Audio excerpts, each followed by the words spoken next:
Here are so many beautiful moments and memories to be created. शुरू करते हैं, बहुत सारी बातें करनी है, तो मुझे काफ़ी प्रिविलेज फील हो रहा है कि सबसे पहले बात करने का मौका मुझे मिलने वाला है. तो जेठा जी, मैं आपसे शुरुआत करना चाहूँगी. जेठा जी उर्फ दिलीप जी, 17 साल, इतना सारा प्यार और इतनी सारी यादें, आपके लिए सबसे प्रेशियस मोमेंट कौन सा रहा है?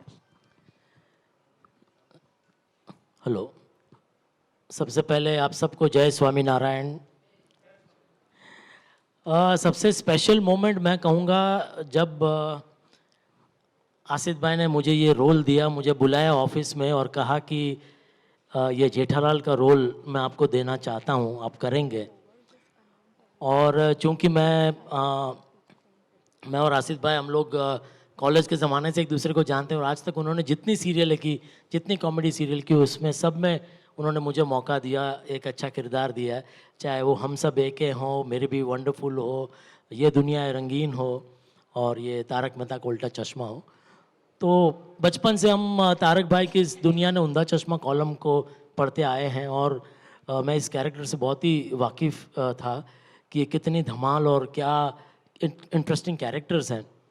तो जब आसिफ भाई ने मुझे पहली बार जब ये रोल के लिए 2008 में जब बुलाया उनकी ऑफिस में और कहा, आई थिंक वो मोमेंट मैं आज तक भूल नहीं पाऊँगा.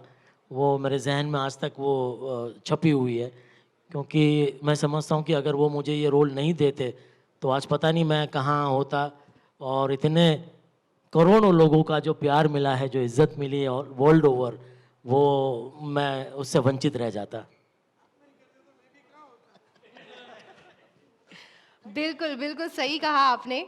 बहुत सारा प्यार, बहुत सारी यादें हैं एंड बिल्कुल आप इससे वंचित नहीं रहते. You were totally made for this if you have to see from our eyes.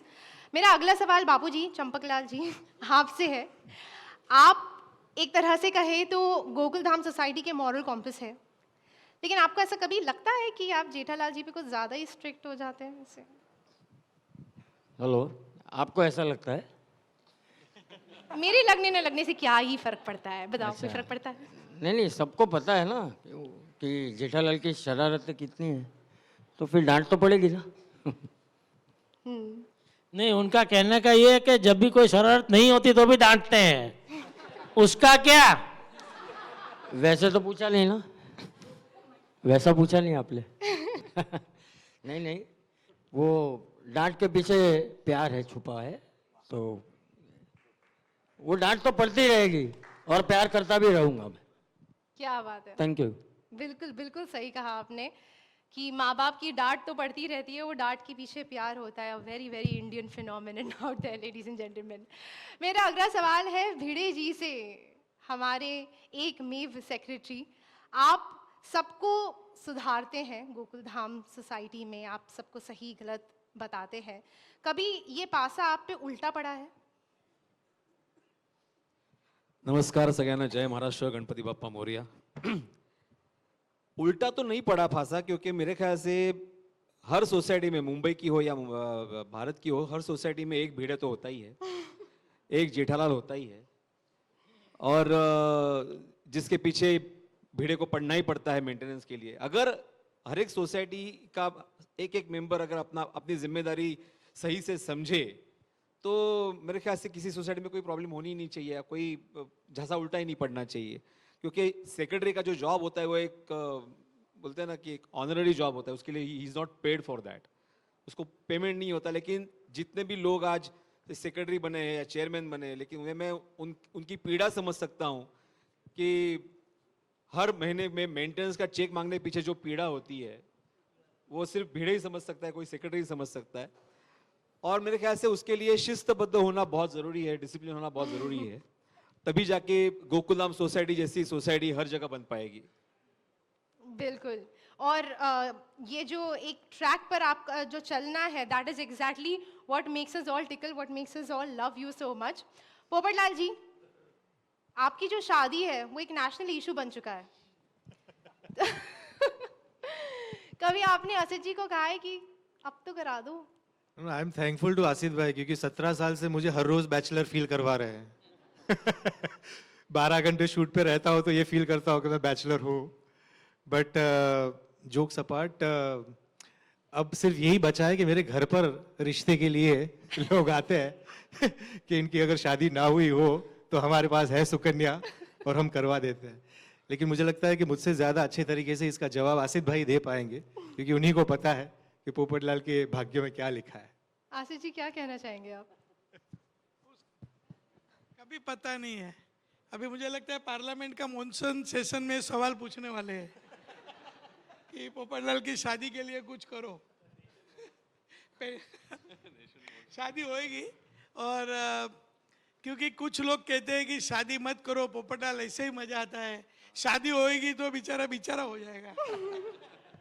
तो कुछ लोग कहते हैं कि यार शादी कर लो। तो मैं अभी वो लोगों के पक्ष में हूँ, क्योंकि हमारा शो हमेशा खुशियाँ बांटता है।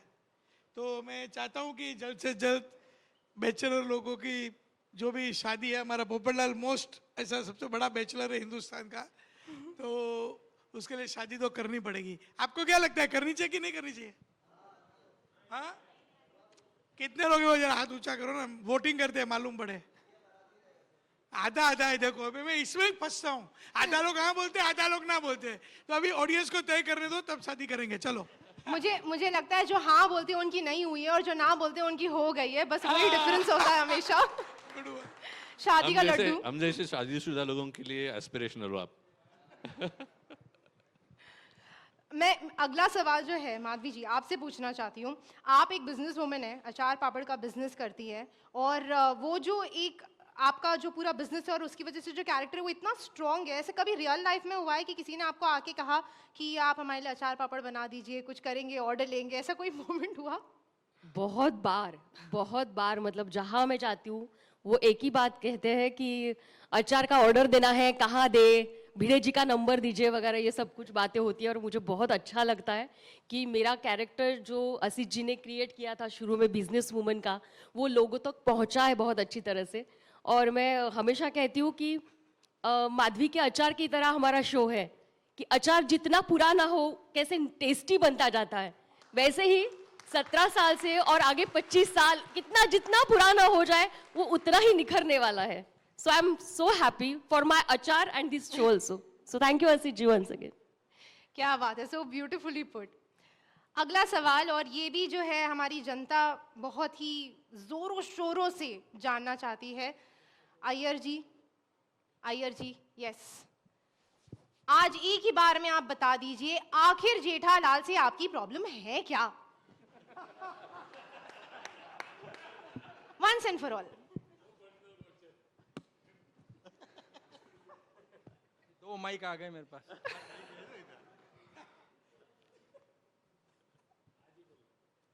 सबसे पहले कहना चाहूँगा, धन्यवाद देना चाहूँगा आसिफ भाई जी को, जिन्होंने कि ये रोल मुझे दिया। और जिस दिन उन्होंने मुझे ऑफिस में बुलाया था तब एक ही बात कही थी कि मैं तुझे वो दे रहा हूँ जो तेरी कुंडली में नहीं है।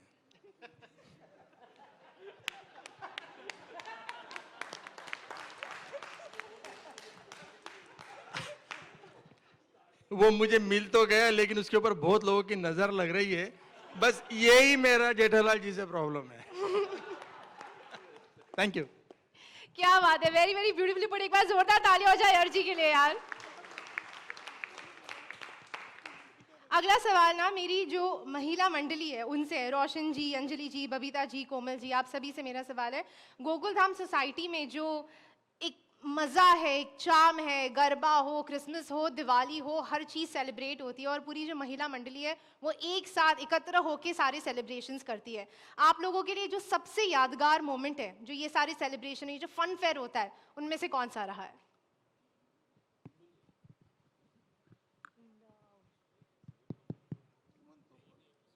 जी बबीता जी। ओके, 17 साल में इतना कुछ हुआ इज़ वेरी डिफ़िकल्ट टू से पिन पॉइंट, पर मैं अपने हिसाब से ये बोलना चाहूँगी, मेरे लिए वो यादगार मोमेंट तब होगा जब हम यहाँ पे दुर्गा पूजा मनाएंगे, चाहे मैं यहाँ पे मनाऊँ या कैलकाटा में मनाऊँ। और हम अपनी शो में ये दिखाने वाले ज़रूर बहुत जल्द कि हम लोग दुर्गा पूजा मनाएंगे। So as of now for me we have had brilliant memories you know related to the show.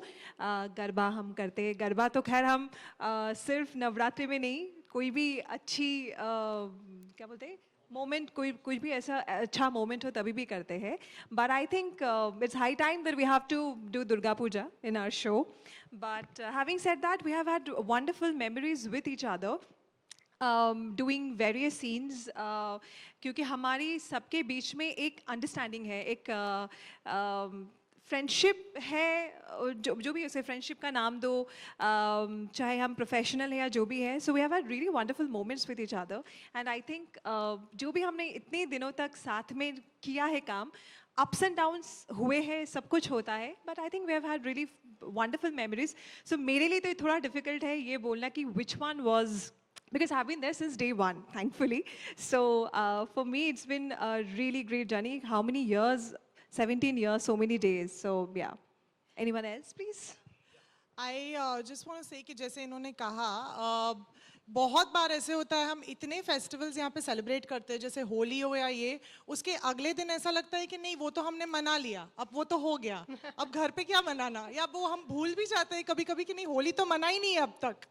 तो इनफैक्ट मुझे ऐसा लगता है कि मैं भी पर्सनली यहाँ पे ज़्यादा, मतलब इतने सारे लोग हैं, हम वी एंड अप सेलिब्रेटिंग ये पूरा सारे फेस्टिवल्स लाइक अ फैमिली यहीं पर, और इतने डिटेलिंग में हम सारे फेस्टिवल्स यहाँ पे सेलिब्रेट करते हैं. होली भी मुझे नहीं लगता मैंने अपनी लाइफ में इतनी बार और इतने शोर शराबे के साथ होली खेली होगी जैसे मैंने यहाँ पे सेट पे खेली है. सो इतना प्यार और इतना धमाकेदार मज़ा आता है यहाँ पे सेलिब्रेट करने में कि लगता है कि जैसे कभी कभी हम आम जिंदगी में कहते हैं ना कि ये फेस्टिवल हाँ ठीक है ये बार ये नहीं मनाएंगे, बट यहाँ पे वो ऑप्शन नहीं है. बिल्कुल. सो या it feels amazing that way. क्या बात है. रोशन जी. वेल जैसे बबीता जी ने बोला दैट यादगार मोमेंट्स, तो हर ही मोमेंट इतना वंडरफुल है. शूट करते वक्त भी इतने वंडरफुल मोमेंट्स हुए हैं. वैसे मैं अभी, मुझे 1 ही साल हुआ है ये शो ज्वाइन किए, तो सभी मोमेंट्स मेरे लिए बहुत ही यादगार हैं. सो थैंक यू सो मच. क्या बात है. और जैसे बबीता जी ने भी कहा एंड रोशन जी ने भी कहा कि इंडिया के जो सारे फेस्टिवल्स होते हैं ना, स्पेशली वो जोरों शोरों से जब मनाए जाते हैं तभी मज़ा आता है, वरना उन्हें मज़ा नहीं आता. ये बात आप लोग ने बड़ी अच्छी पॉइंट आउट करी है. जैसे हम लोग होली शायद पर्सनली इतना नहीं खेलते जितना हम लोग यहाँ पे खेलते हैं, और मतलब आप कभी someone has to come and see us playing Holi. So I think जिस दिन रियल होली होती, हम लोग उस दिन घर पे सोते हैं, आराम करते हैं, then we come back again, और अगर सीन रह गया है तो again the next day we have to play Holi. So we do that. So we play like एक फेस्टिवल हम लोग बहुत दिनों तक मनाते. So it's difficult to pinpoint one thing, but yeah very beautiful. बहुत सारी सुनहरी यादें यहाँ दीवारों पर भी है. I was sitting and seeing all of that and it just overwhelm me so much. I am sure आप लोगों को भी बहुत ओवरवेल्म फील होता होगा. तारक जी, मैं आपसे जानना चाहती हूँ. तारक जी, आप छुप गए महिलाओं के बीच में, मुझे दिखाई नहीं दिए. मैं आपसे समझना चाहती हूँ, आप जिन्हें कहते हैं आपकी ATM अंजलि तारक मेहता जी, आपको लगता है कि जो पूरी आपकी ज़िंदगी है उसमें कभी भी आपको उनके हेल्दी फूड से कोई छुटकारा मिलने की गुंजाइश है? जी नहीं, जब तक ये कभी भी, मतलब खुशी के मौके भी मुझे हेल्दी खाना ही खिलाती हैं. मिठाई को अगर मैंने देख भी लिया ना तो ये इस तरह से डांटती हैं जैसे मैंने किसी और लड़की को देख लिया हो. तो she is so health conscious and she is so health conscious and वो इस बात का भी ध्यान रखती हैं कि तारक जो सभी को इस सोसाइटी में बैलेंस रखते हैं, उनकी हेल्थ सही सलामत रहे.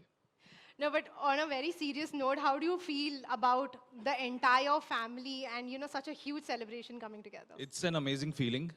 17 साल की जर्नी है, मैंने कुछ साल पहले ज्वाइन किया था and I want to thank each and everybody, all of you.